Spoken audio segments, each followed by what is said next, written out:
Maha Abouelenein. Working with someone on a personal brand level versus a company means you really have to be intentional about how you talk about things. You're not hiding behind the veil of the corporate name. People follow people. They don't follow companies. You want to know the people behind the business. Like, how did they come up with it? What are some of the challenges that they're facing? So in working with people versus company, it's much different because it's their name, right? So they really have to think about, how do they conduct themselves professionally? Should they share everything or not share specific things? And so I love working with people because I feel like the storytellers are a big part of the storytelling. This is Get Mic'd, a podcast about the ins and outs of what it takes to build a notable brand.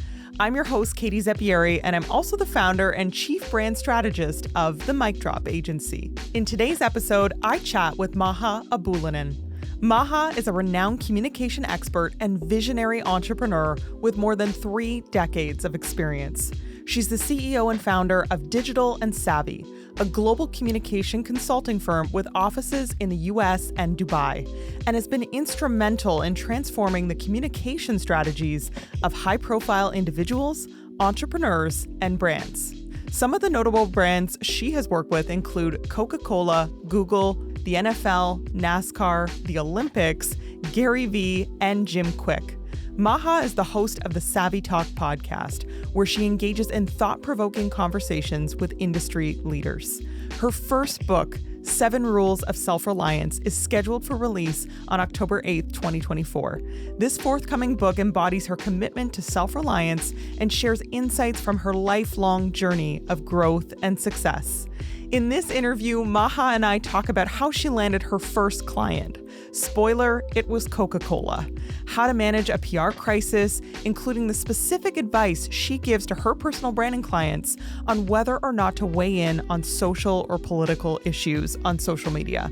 The routines and habits that have aided her in her success, and Maha shares tactical advice for how entrepreneurs can start building their brand today. Maha was such a joy to speak with and provided incredible insight that will no doubt inspire you to think bigger about your communication strategy. I hope you enjoy listening.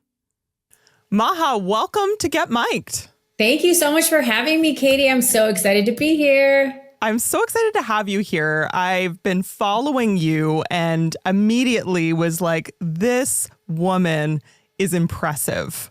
Truly. And I think you've got a whole bunch of announcements coming up. You've got a new book, which is super exciting. And I'm just excited to talk shop with you today. I know it's rare that I get to talk to communications professionals, and you are one of the leaders in your field. So for me, it's equally exciting. Yeah, this is awesome. So I think to kick off the conversation, how did a career in comms begin for you? That's a great question. So I was in college and I was interning at the local CBS affiliate, WCCO here in Minnesota. And that's kind of where I got the bug. I was in the newsroom, you do different roles. And that feeling of being in the newsroom when you get information over the wire or incoming information comes in where you have to package it up before you broadcast it and tell it to the world was when I first got the bug. And I was really loved the idea of storytelling and communications. And so I evolved my career from working as a journalist or as an intern at a news station to actually being on the side of actually telling those stories and putting those out. And I really love the art of telling a story and how do you communicate effectively to either influence or inform or get people to do something. And I've been doing it for almost 30 years now. And communications has changed so much over the course of the career of what I've been kind of witnessing and practicing. And it gets more challenging and more exciting because with the advent of the internet and social media, everything's changed. But it's been really, really fun. And anyone who has a career in communications knows you don't have the same day twice. That is for sure. And I think there's a lot of terminology when we speak about communications, and there's so many different layers to it. We hear words like comms, marketing, advertising, PR. Now there's the social media, digital marketing. How do you sort of think about the landscape of all of those pieces? Is there some sort of hierarchy in your mind? Is there something that's at the top? And how do those sort of fit for you? It was always traditionally, there was advertising and there was PR. Those were the two big kind of bullets of like how people did things. And they were always kind of pitted against each other. Where like advertising is creative and you pay for your spaces and you control where it's going to go. What's the space going to look like on television or in a newspaper or in a blog? Like, you know exactly what space you're actually buying. And PR on the other side was more the earned media. Like you earned the space in the newspaper or the blog or the TV show or the radio show because you had a good headline, you had something that was newsworthy, you had something interesting worth sharing. And I feel like the lines now have completely blurred because the way consumers act and the way consumers consume information is what caused it to be blurred, where like now we consume a lot of content on social through our phones. Now we don't just have to wait for the media to give us information. We rely on friends, family, influencers, other third parties to tell us information. And I feel like that dynamic has changed. And it's really caused people to think about communications as a whole, whether it's digital, advertising, social, PR. At the end of the day, it all comes back to like, how do you tell a story really effectively? And how do you actually connect with your audience and connect with consumers? I think that's a really good way of looking at it. And you're absolutely right. I think people who are coming out of school or were coming out of school even 10 years ago, maybe even 5 years ago, it looked very different. Yeah, I think, just mass communications in general has changed. Like everyone has the ability to broadcast an idea to the world instantly. Like who would have thought like somebody cared about hearing your ideas and your messages, everything from citizen journalism to actually, giving you behind the scenes of what's happening at the Oscars. Like that's interesting. And that's content people care about. So you've worked with you've done PR for a range of different types of companies and people, which I think you're going to have a really interesting outlook on the nuances of how you do good comms for, say, big companies. Like you've worked with Google, you've worked with Netflix, tech startups, whole other set of comms strategy, and then high profile people. Yeah. Is there an overview that you could offer that kind of summarizes how you think about your comms approach to each one of those different groupings? Yeah, I mean, this is a way that also communications has evolved, right? It used to be like the CEO or the head of the company or the company would put out communications. And now like we want to hear from the CEO. We want to hear from some of the employees. We want to hear from other people. And I started my career working a lot in government, then with companies, and now I work a lot with people. And I think the biggest difference, Katie, is that people follow people. They don't follow companies. Like you're interested in the story of Steve Jobs. You're interested in the story of Elon Musk. You're interested in the story of Tim Cook.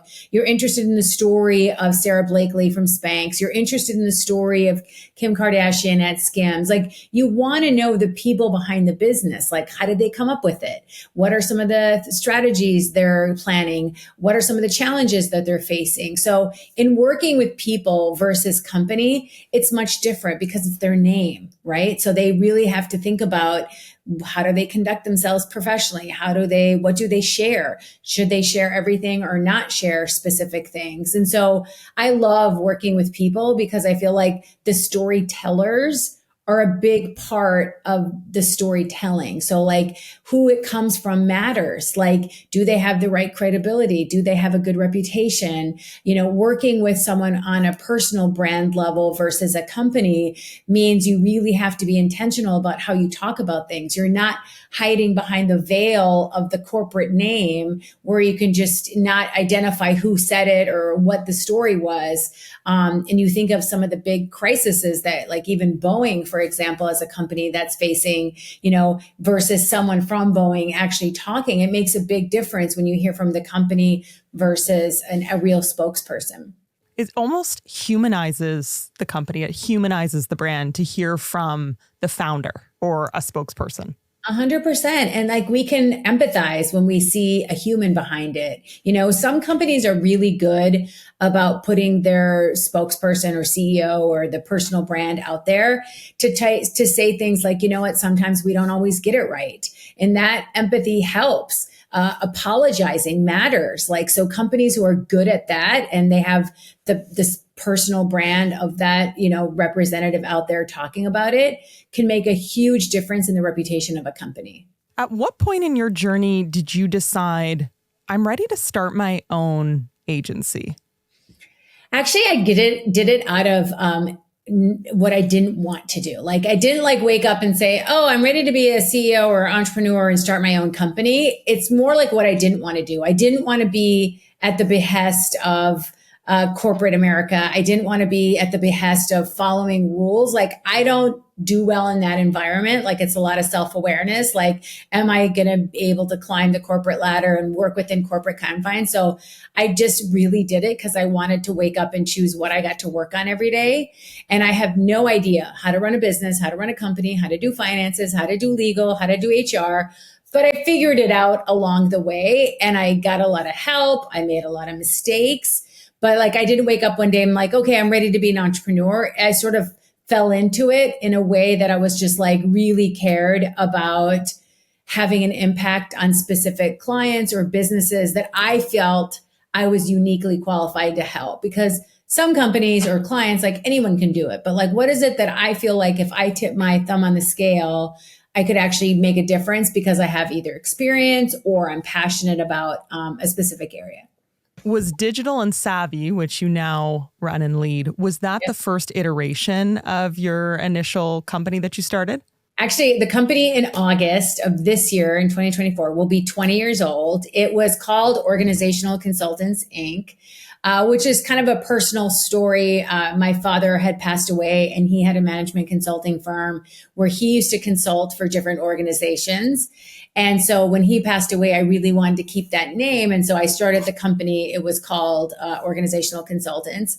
And I used to consult for different companies on strategic communications. And then as the company kind of evolved and it was sort of like a corporate name, I really wanted to get something more consumer led. And I really believe like digital is a big piece of what we do and how we live. And savvy, I want people to be smart about it, either in their decisions, in their intentions for their communications, be savvy about being a lifelong learner, which is something I promote a lot of, and about how they approach just their reputations in general. Like, don't think that you don't need to be proactive in building your own personal brand or that you don't need to be proactive in communicating. So focusing on how people can be savvy because the market changed so much and there's so much ebbs and flows that happens in the industry. I like that because I think people have this idea that the first or the name that we hear today is exactly the name that, you know, the company was when it started out, or it looked the exact same then as it does now. Yeah. And you have to evolve. Like you have to be willing to have those hard conversations with yourself about like, what am I missing? What do I need to do? What do I need to change in terms of my brand or image of the company? What do I need to do in terms of the team and staff I have? And, you know, the company started in Cairo. Then I ended up moving to Dubai. So then I opened an office in Dubai. And then I ended up moving back to the States during the pandemic. And so then I opened an office in the US. So it also kind of started in Egypt, went to Dubai to get to where I'm based right now in Minnesota. You are a busy person. You are flying back and forth. You were saying you're living on a plane? I travel a lot, actually more than I care for, but I love what I do. And I just try to be really, really efficient with my time when I travel. I hit the ground running, build my schedule to do things, and try to get back home as soon as I can. I believe you started your company while you were living in Egypt, is what I've heard you talk about. And so what did getting your first few clients look like for you? How did that sort of pursuit happen? Did it come to you? What was that experience like? I mean, it's hard to get business. Like anybody who is an entrepreneur and has their own company has to worry about how do you bring in the clients? How do you bring in the money? How do you make payroll every month? Like it's something that keeps you up at night to make sure you can sustain that. But for me, do remember, actually, my first client was Coca-Cola, which was, I'm so fortunate, obviously. That's amazing. I had Okay. worked with them. I had worked with them previously in a different role. And so when I moved into my own business, they followed me. And so I really spent time establishing a relationship with my client and really trying to be what I call sticky. Like, how do I get them to stick to me? And the big thing I always focus on with my clients, I mean, I'm working with Gary Vee now in December, it'll be 8 years, is I try to add value. I constantly have to up my own game without them asking for it, and me driving results and driving ideas and bringing value. And that's how I landed Coca-Cola. Was I continued to show how I could be a value add to their business and going above and beyond to make sure that I could keep them and to grow them. And then once you have a name like Coca-Cola on your client roster, it becomes easier when you try to sell to people to say, listen, I work with big companies. Here's one of the world's global biggest, beverage companies in the world. And they had some really interesting things they were doing in the region that I loved with related to water and recycling and building schools and a lot of community activities. And I really believe that's part of my DNA, is to work with companies that have a mission beyond their initial, like obviously sales and marketing plans. I like that you talk about adding value, and you've spoken about that as, this is a differentiator for me. This is a differentiator for my business. And I like it because it's not something that you would immediately think would be the answer to someone who's achieved the success that you have in this industry. Oftentimes, I think people think of PR, they think of comms, they think it's like an impression game, right? Like which agency's getting the most impressions, which agency's getting the biggest reach. But you kind of sort of flip that and say, no, I look at each situation and each experience that arises, and I say, how can I maximize the value for my client? Yeah, it kind of scares me when I talk to people and they don't have a communications or a PR person on their team. It's really important. Like, we live in a 24-hour cycle of real-time everything. People want information at their fingertips. A crisis can occur at any minute. Somebody could post something online that goes viral. So I always think about the value equation given the context of how we live and work today. Like, we live in this world that's constantly changing. And so you have to make sure that you're always trying to create value, because AI can take your job, or because I'm not just competing, Katie, with people in my market because of remote working and online everything. I'm competing with people in the state next door, in the country next door. So if I'm not constantly thinking about what I need to do to create value, I might lose that business or that client to somebody else. And so it's a burden, not a burden, but like an opportunity for you to think about, how am I going to create value for these clients? Because they could walk out the door, or they could see something out there that's more interesting. So I have to make sure I'm culturally relevant. I'm adding value. I'm bringing them the best that I can bring. You've helped a lot of high profile individuals. And I know you mentioned that this is sort of a main focus, not sort of, it is a main focus of Digital and Savvy is personal brands, for sure. You've worked with people like Gary Vee, Jim Quick. Yeah. The list goes on.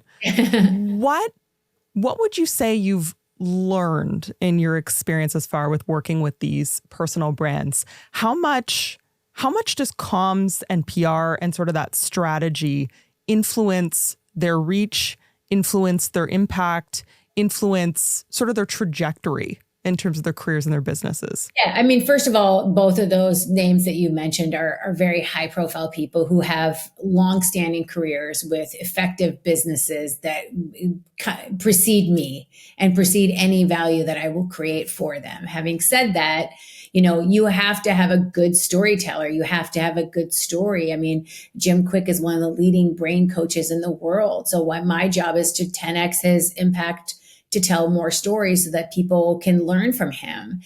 Gary Vee has his own machine in terms of social media and his content machine. But what can I do to bring value to someone like Gary? Well, maybe I can help scale his ideas and get them in front of new audiences. And so that's my secret sauce, is finding how I can take their already successful businesses and brands and narratives and scale them to other people to hear them. And I feel like a lot of it comes from knowing that when it's a personal brand, it's personal to them. It's their name, it's their reputation. And so they have to be comfortable and be authentic in whatever opportunities we bring them or that we share with them so that they can continue to be themselves and continue to do the things that they love to do. Personal branding is, kind of thrown around a lot. People talk about personal branding. Do you believe that everybody has a personal brand? And do you believe that people should be intentional about building it? If you have a social media account, you have a personal brand. So the answer to the question is yes, everybody has one, whether they think they do or not. Self-promotion is a lot of the times, a lot of people think like personal branding is about self-promotion. And I say a lot of times, personal branding is about leadership. And it's about idea promotion, not self-promotion. So, there's I give this example a lot because a lot of people are like, oh, there's a million personal trainers out on the market. If I'm a personal trainer, how am I going to be different? Well, because you have a personality that's different. Your approach is different. So, and people follow characteristics and personalities of people. So think, Katie, about the people that you follow and why do you follow them or why do you share their content? Because there's something about their personality that you like.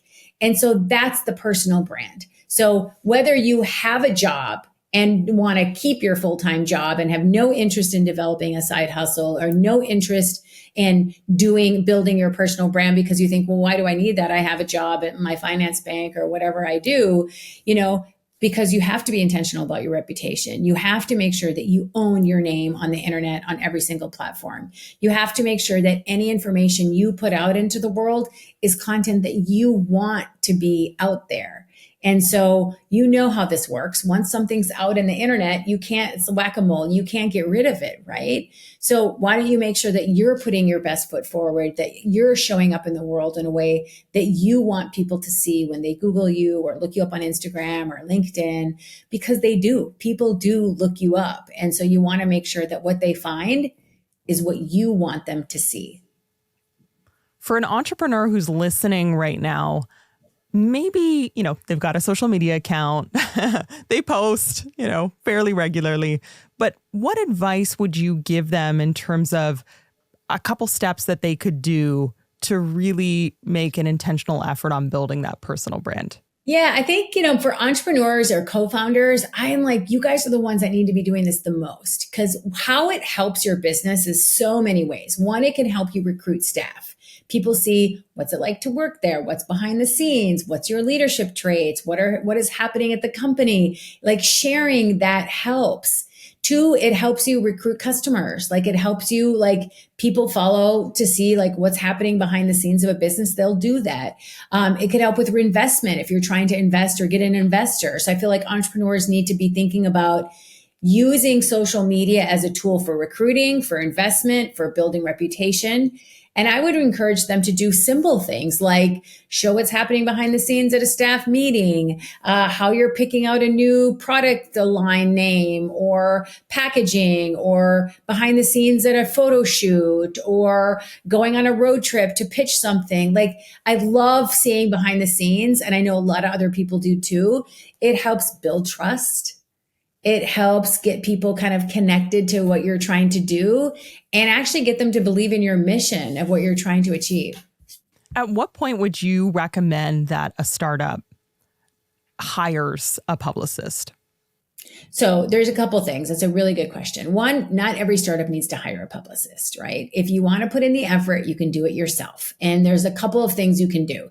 Start, look at the publications or the media outlets that you really want to be in. Start following them on Twitter, following them on social media, finding out what do they cover? What kind of stories are they interested in? Perhaps DM them and say, I'd love to send you an email to tell you about what I'm working on and, bring value to them. Don't just make it about you, make it about them. What is it that what value can you bring to their readers or to their viewers? So they don't need to necessarily hire somebody. They can try to do it themselves.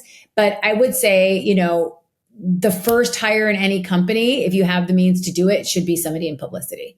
It's way more effective to get a publicist to help you get coverage than to buy advertising and to spend money on digital campaigns and advertising. And any startup, when you look at the trajectory and the growth of their company, it kind of hockey sticked up and to the right whenever a news article came out about them. Some of the world's most famous startups, Warby Parker, Five Guys Burgers, like Spanx, like they tell the stories of like one day we were just going about our business. The next day an article came out and then our sales just went off because people trust third party, stories. It's credibility of like me talking about you versus you talking about you. And it's a big difference. I think there's this idea that virality is the main goal. A lot of people talk about, wanting their latest post to go viral. That's how we're going to get press. That's how we're going to really make it into the spotlight.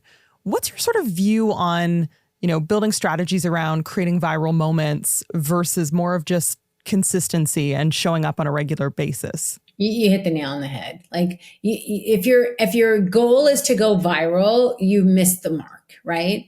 So what your goal should be is to be culturally relevant. So if you put out a piece of content, a video, a story, any news, but you do it in the right time and you do it when people are actually listening and care about it, that can make a difference for your business. So making sure you're not tone deaf to what's happening in the market. Make sure that you're understanding some of the conversations that are happening and then try to newsjack or hijack your story into that news cycle because then people are talking about it. So for example, let's say your business has something to do with food or candy or flowers. Like obviously timing it around big holidays matters because that's when people are more interested in hearing about that story.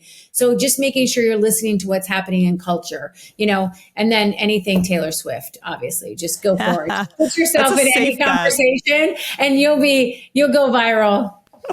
Yeah, any reel that mentions Taylor Swift does significantly better than all other reels. Let's talk about the moments when a brand messes up, when something goes bad. Yeah. Crisis communications is an area of expertise for you. That can be terrifying. I mean, it can be terrifying when you're a massive company and it's like, oh goodness, we have this PR crisis on our hand. It can be terrifying if you're like a personal brand and you say something that offends people. What would be sort of the pep talk and advice you'd offer to somebody who has a faux pas with their brand? I mean, listen, like I said earlier, like we live in a 24-hour news cycle. Something's going to go wrong.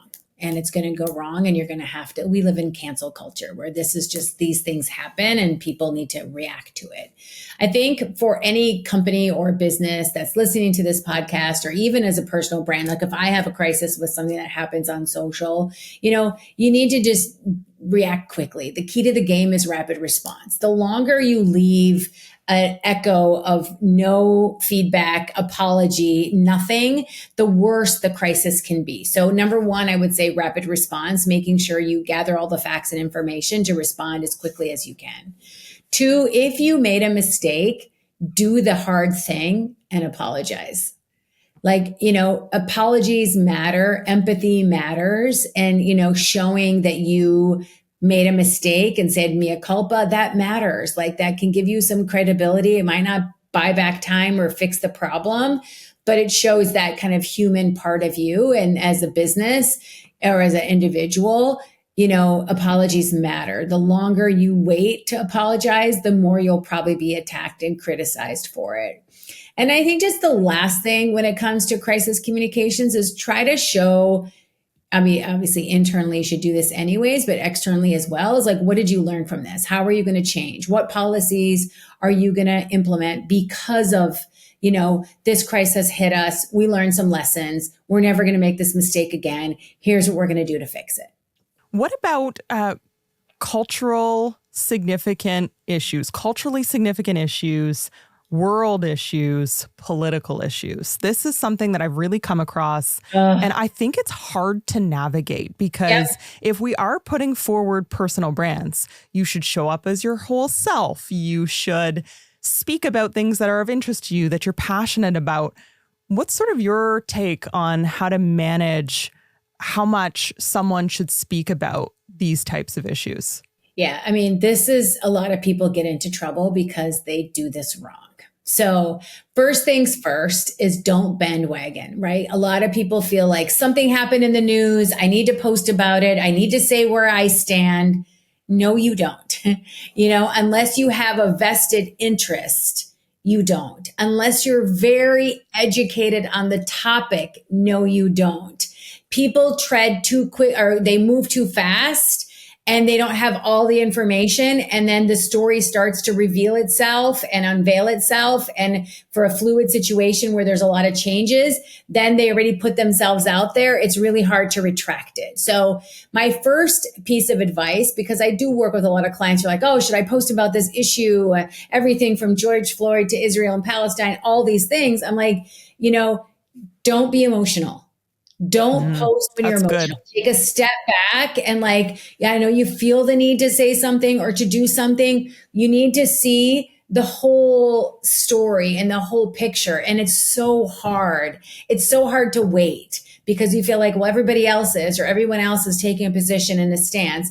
Unless you are absolutely 100% active in politics and this is your lifeline and that's what you do for a living, I would stay out of it just because you just want to make sure that what you are saying is intentional. It's something you can back a day from now, a year from now, and without knowing or acting too quick. A lot of people tend to overreact. And the hardest thing to do is to wait. That is true. I also always consider the fact that, I think we put a lot of emphasis on, and I say we, I mean like social media culture we need to talk about exactly how we feel about this issue right now. And that's the best way to make a positive impact on something that we're passionate about. It's true. I kind of fall back on, that's one way. That's one way to influence. But there's so many probably more effective things that you could be doing for that cause behind the scenes. Yeah, I get exactly. I think a lot of people feel like, if you didn't post it on social media, then you don't have an opinion, you don't care. You don't know about conversations I'm having privately. You don't know about things I'm doing to volunteer. You don't know about things I'm doing to donate. There's a lot of ways for people to be engaged. Social media is one of them, but certainly not the only thing that's out there. And even when it comes to talking about your personal brand or building your reputation or using PR, I speak all the time about how important it is for you to be very active offline, not just online, right? You can't just be this online persona that stands for something, but offline you're not actually executing on it, right? So making sure that you're networking offline, you're talking to people, how you treat people, those matter just as much as the online interactions as the offline interactions. And so I feel like your point is 100% valid, and not all things are black and white and all things are just on social.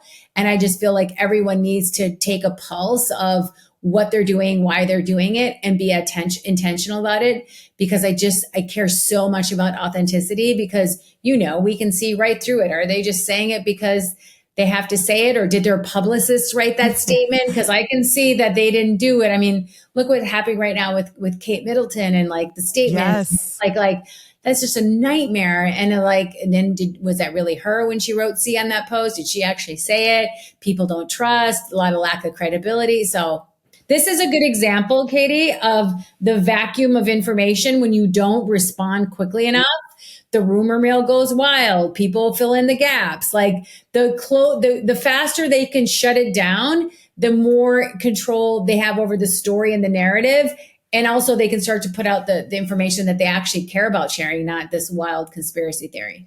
We got to bring it to the moment for people who are listening in. It was Mother's Day in the UK. Kate Middleton shared a picture of her with her children. And it's so funny. I saw it before this scandal and I just scrolled past. I'm like, that's nice. I think I liked it or something. But since then, there's been a lot of analysis done to say this photo has been completely doctored. And on top of that, Kate has been kind of MIA, right? That we know that there's some sort of health concern going on. People don't have the full story. So Maha, I know they haven't called you yet. I think they will, especially after hearing this. What would be your immediate actions if you were brought into a situation like this? You're on Kate's team. I would put Kate on a video on Zoom.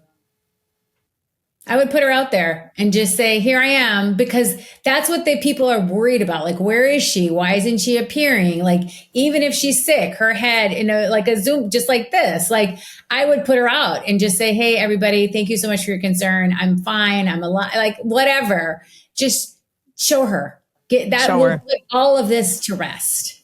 So yeah, and I feel like that's not something that the royal family usually does, and maybe they should do more of.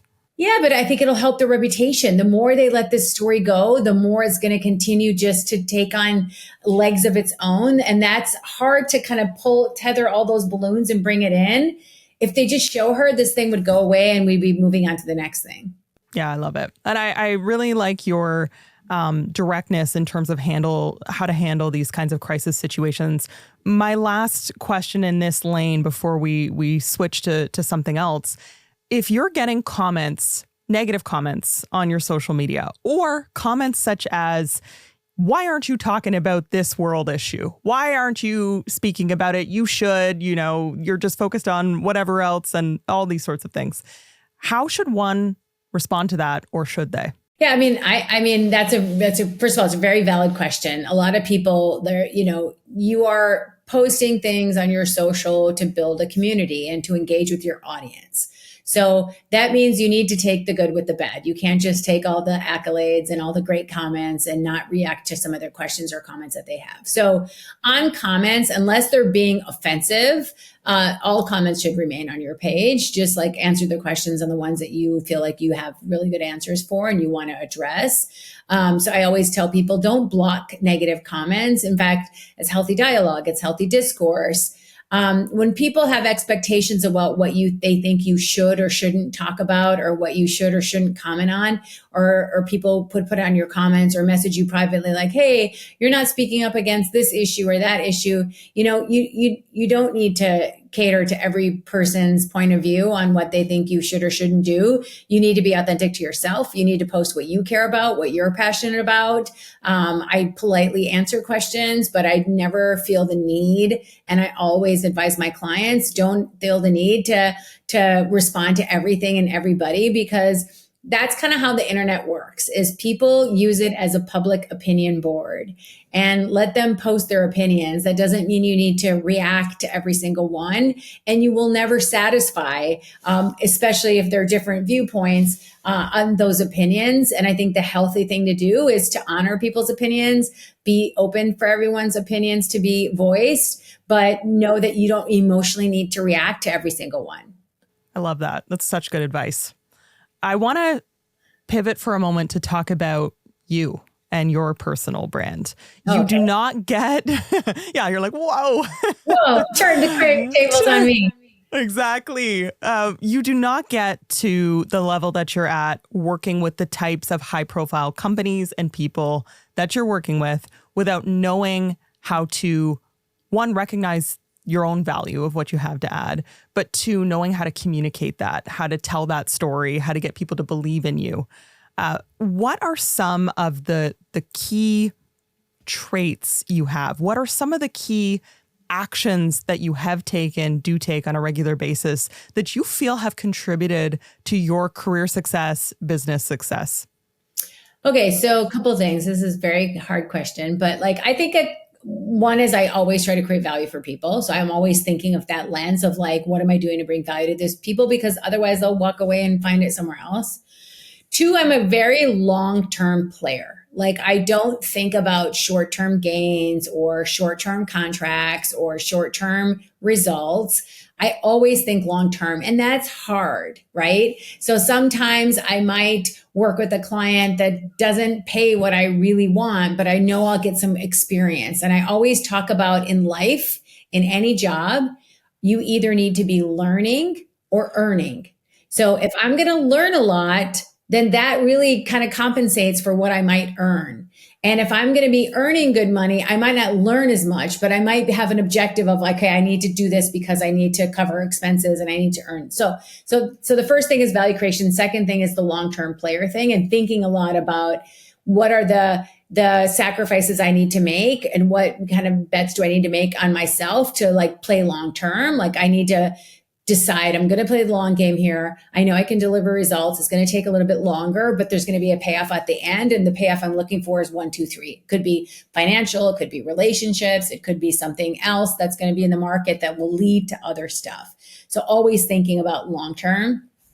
The third thing, I think the last thing I think that's been a difference for me is I think a lot about reputation and what do you need to do in this day and age to be very good at managing your reputation because it's changed.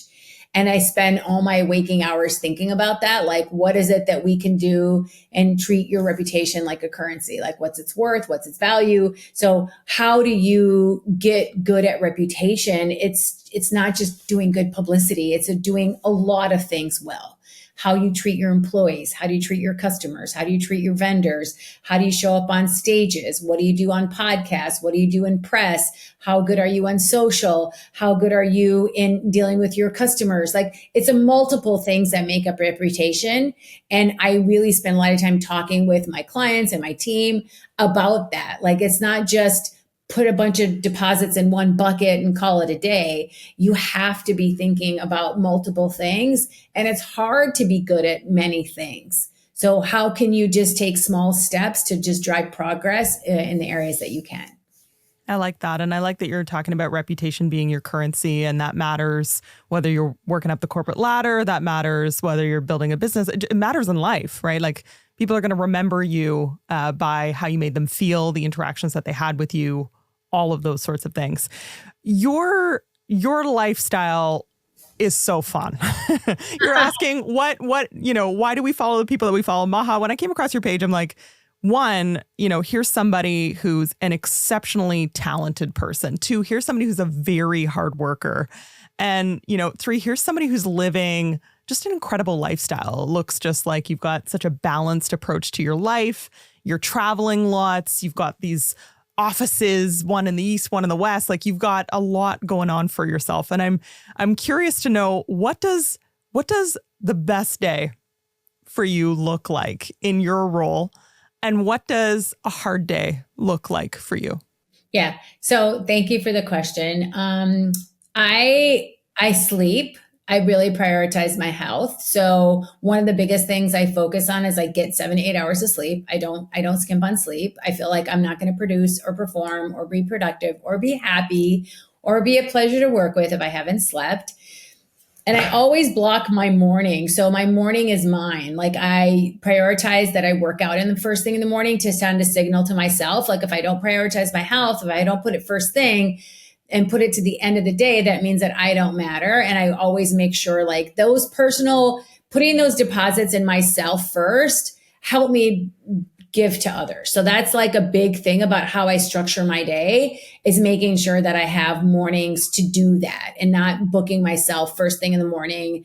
I had a call this morning at 6 a.m., but it was with Dubai and there were circumstances. So I do sometimes do early morning calls, but really trying to just how I structure my day around that's a good day is like, okay, I got my workout in, I got my sleep. I don't work late on purpose. Like, I work when I'm in all day. I pedal to the metal and try to be as really productive and effective as I can. I love spending time with my family. I play a lot of tennis. I do Pilates. I play with my dog. So you have to make room for other things in your lives in order for you to be good at what you do as a career. So I don't work 5 days a week. I do work 7 days a week, but I balance. Like, I make sure, like, I do work on the weekends, not every weekend all day, but I do make sure, like, Sunday nights are no brainer for me. I have to get ready for the next week. I will spend some time writing. I do a lot of reading on the weekends. Like, I read a lot of books. So I try to make sure that I'm taking in input from a lot of things. If it's a podcast, if it's a book, like, I want to learn from other people. And so I'm always trying to stimulate myself by that meaning. So those are how a good scenario would go. Obviously, spending time with my team fuels me. Like, I love them. I love spending time learning from them and talking to them and helping them unlock a problem. And then I think on the bad side is just this travel is horrible. Like, it's I don't like living on the road. Like I don't like traveling, a lot, like the time zones, the jet lag. Because when I'm on a trip, and this is another thing too, I'll go to Dubai for a week at a time or I'll be gone.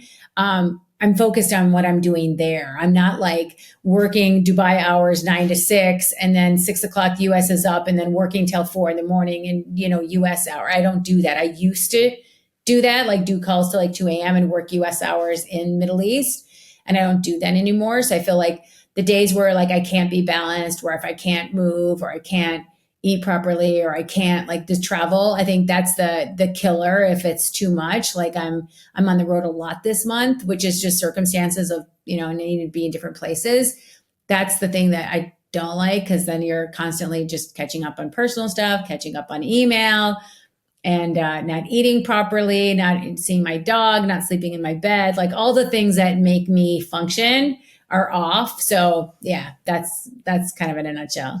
We need our routines, that's for sure. Yeah, routines matter and they help make us structured and productive and they make us happy. Like I have to see my friends. I have to see my sister. I have to talk to my niece and nephew. Like those things matter to me. And so like, I'm always like, calling like, hey, what are you guys doing? They're like, what do you want, Auntie Maha? I'm like, well, I just want to see how you're doing, checking in. And I like to watch sports. So like, I like to see what's happening in the news. And so it's kind of fun for me.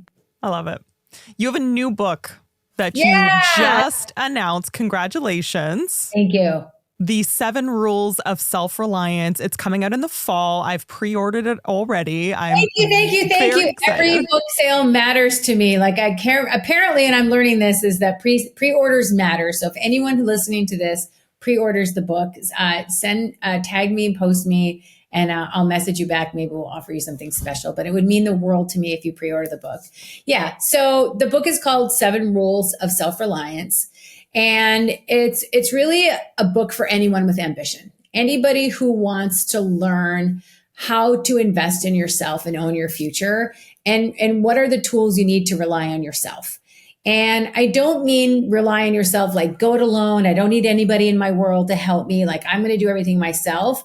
It's having that self-awareness of like, what are skills I actually need to have to function and grow in today's environment? And then where do I go to get that help? So it's things like how to build your personal brand. Like you rely on yourself, you need to know how to build your personal brand. It's how to be a long-term player. What does that actually mean? How do I actually do that? It's things like building your own reputation. It's things like having the tools to not wait for someone to validate you. You can go out and create those opportunities. A lot of the clients I worked with, Gary, Jim Quick, some of these other people working with Google, Netflix, they didn't just come to me. I had to create those opportunities and go knock on their doors and create the value in order to get them to even talk to me. I'm literally living in Dubai, reaching out to Gary Vee saying, I'm going to work for you and this is what I'm going to do for you. And he's like, he doesn't know me from Adam. He has never been to Dubai. I'm Egyptian. Like, who is this woman? Why is she coming into my world? And then I just stayed. Like, I'm you're going to see why you need me and what I'm good at and what you need me for. And, so I think this book tells a lot of those interesting stories of all the work I've done with clients, but also gives them the playbook, AI, layoffs, pandemic. Like, what are the skills that we haven't been taught that we need to know how to do? Where can people go to pre-order? On my website. So it's mahaabouelenein.com. And you'll see all the different retailers. It's available in Canada. It's available on Amazon. It's available Barnes and Noble. There's a bunch of retailers on there. And I just would be grateful if when you pre-order the book, obviously when you get it, I'd love to hear what lessons people stood out for you guys the most. When you get the book, it'll be out in the fall. But I'd be really grateful for any feedback. I totally recommend everybody listening, get your copy, pre-order your copy. So it's going to be mailed to you, in the first week. And it really does help an author out. And be sure to send Maha a message when you order it. I did. Anyone who, if you order it and you listen to it and get mic'd, tag me, get mic'd, and we're going to let anyone from your audience that joins Katie, that buys the book, I'll do a special private webinar for them on how to build your personal brand. So there we go. Little surprise. Love it. Thank you. Maha, To round off our conversation today, we've got a lightning round that we do on this podcast. It's 5 quick questions to really get to know you better and get some of your best recommendations quickly. We ready for this? Okay, I'm ready. Go. To me, building a notable brand means being authentic. What has been a memorable mic drop moment for your brand? I would say the difference between being a waiter and being a creator. Like I had an aha moment in my life where I'm like, okay, I have to stop waiting. I need to start creating. Somebody called me a waiter. There's a story about my book. Somebody said to me, oh, Maha, you're a waiter. And I was so upset that he called me that I immediately flipped it and became a creator.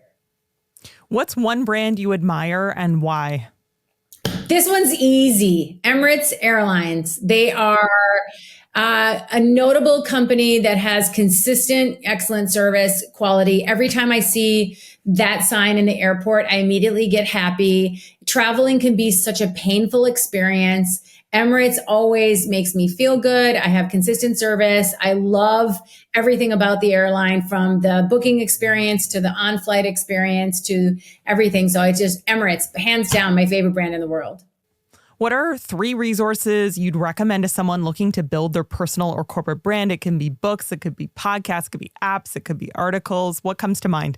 Okay, so first things first, everyone should buy this book called Smart Brevity. It's something that I love. It's a very small book, but it talks about how to be concise and brief. And so if you're writing emails, posts, anything for your personal brand, please get this book. It'll be a game changer for you. I can't tell you how many people I recommended and everyone's like, oh my God, I love this book.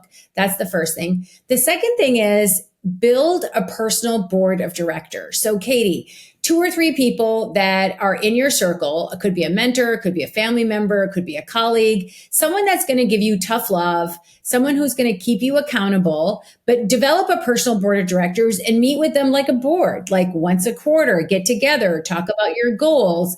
I love this tool and it always works and it always keeps people on track to achieving your goals. So write like a founder's letter at the beginning of the year or the beginning of the quarter. And then 4 quarters later, kind of see how did you do based on your personal goals. You know, the third thing, I think you said 3 things. I think for me, for people who want to build their personal brands is kind of ask yourself some questions. Like, am I good at taking pictures? I now have my personal brand be pictures. Am I good on audio? Do I want to do a podcast?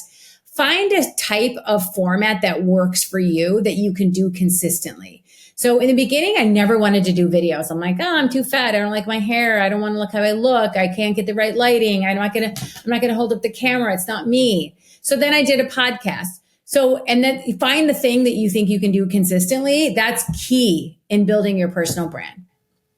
What's next for you? The book. Just talking about the book, speaking about the book, helping people, inspire people, teach people, do more workshops, educate. Like my mission in life is to help people communicate better. And I want to really play an active role this year doing that. And where are the best places where people can find you? I know you've got a whole new website, which looks amazing. Thank you. Maha Gabber, MahaGaber on Instagram. And then from there, you can get all my other platforms. Maha, this has been such an incredible conversation. I know you're a very busy person. I so appreciate your time. Really amazing, tangible insights that I feel like people can implement right away. Thank you so much. Katie, thank you for having me. I'm a huge fan of your work. Toronto is lucky to have someone like you, and I'll continue to follow your journey as well. Can't wait. Thanks, Maha. Thank you. Thank you for listening to Get Mic'd. If you enjoyed this episode, please be sure to subscribe to the podcast and leave a review. We're excited about continuing to bring forward more conversations with thought leaders on what it truly takes to build a notable brand.